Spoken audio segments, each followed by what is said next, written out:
Terjadi kecelakaan lalu lintas tunggal di kawasan Desa Persiapan Air Sejuk, Kecamatan Blangkejeren. Insiden itu memakan korban jiwa seorang warga desa Gele, Kecamatan Blangkejeren di Kabupaten Gayo Lues.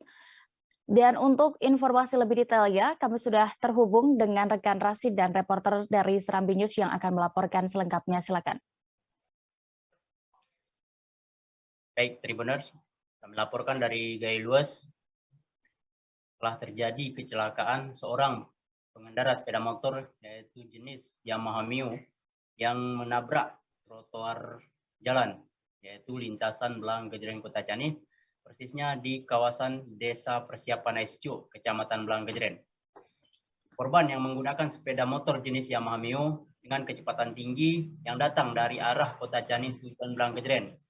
Korban atas nama Jufri, umur 45 tahun, warga Gele, Kecamatan Blangkejeren, meninggal di TKP setelah terpental atau terpelanting sekitar 25 meter setelah menabrak trotoar jalan tersebut.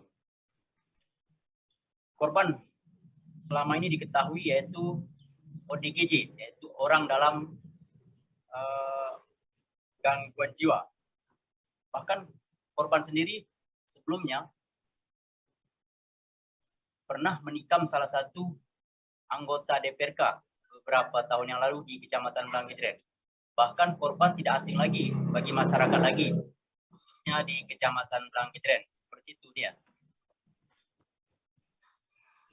Baik, terima kasih rekan Rasidan untuk laporan Anda. Selamat kembali bertugas. Terima kasih sudah nonton.